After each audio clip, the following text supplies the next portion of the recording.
Lori, now it is that time of the day where we check in with our web team and see what they are working on. RT web producer Andrew Blake is in the newsroom to tell us more. Hi there, Andrew. Hey, Liz, what's happening? Not too much here, but I do know that you are working, or you worked on a story about something called fusion centers. Yeah. What is that all about, and why has Governor Romney supported them so strongly? Okay, well, clearly you didn't read it if you're asking the questions, but I'll go easy on you, okay? All right. So it's actually here at RT America, I'm sure you've noticed, we do a lot of stuff about surveillance and data retention on a federal and private level. And a lot of this stuff all gets fed to these things called fusion centers. Now, there's almost 80 of them across the United States, and they were all set up after September 11th to kind of find like facilities where you're able to process all this information coming in, whether it's computer history or cell phone records or whatever. So Department of Homeland Security, they have a pretty big investment here. In fact, spent at least $1.4 billion on the last decade through these fusion centers. So,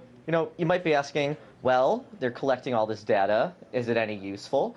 Well, bipartisan committee on the Senate was wondering the same thing. They've been studying it for around 2 years, and they actually just put out their final analysis earlier this week. And in it, this committee says that these fusion centers, I believe there's 77 of them across the U.S., it's a 140-page document they released, and there's pretty much not a single nice thing in the entire report. The Senate pretty much tears apart these fusion centers and say that here you go establishing something for the sake of counterterrorism, and instead all you've done is collect useless, actually constitutionally violating protections of Americans through this crazy surveillance of people. I'm sorry, that didn't come off too eloquently, but I think you picked up on it. I got it. So you're basically saying that billions and billions of dollars was spent on a program that was not effective and possibly unconstitutional? Oh, yeah. There's definitely tons and tons of civil liberties violations. They were spying on people who were spying on people who were protesting, exercising their First Amendment rights of freedom of speech and freedom of assembly, instead of actually having reasonable suspicion to think that people were committing crimes.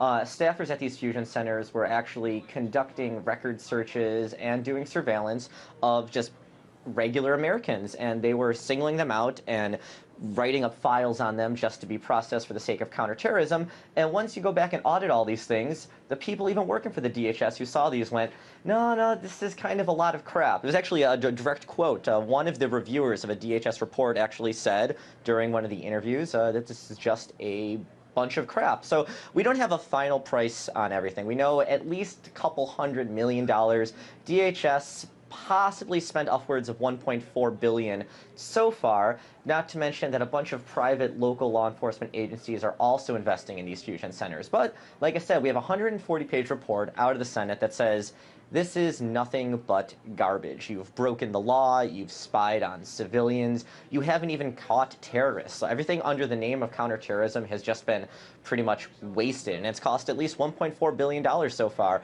And so we're actually still going through the report, and I did see a story yesterday about how one of the Massachusetts fusion centers was endorsed by Governor Romney back in the day, and there's lots of interesting stuff that's coming out of these reports so far. But one nice thing I must say, at least in my perspective, is that this bipartisan Senate committee that went over the fusion centers, they really couldn't find a single nice thing to say about them. The report is actually incredibly well written and very, very scathing. So if you have some scathing, that's what it sounds like. Yeah. So if you're not too crazy about the DHS and you don't really want the government spying on you, you should go take a look at what they put together, because it's actually really eye-opening, and hopefully we'll get some changes done because of it. All right, and we can read all about it on the website rt.com/USA. Andrew, thanks for that update. My pleasure. That was RT web producer Andrew Blake with a preview of what is trending today on our website.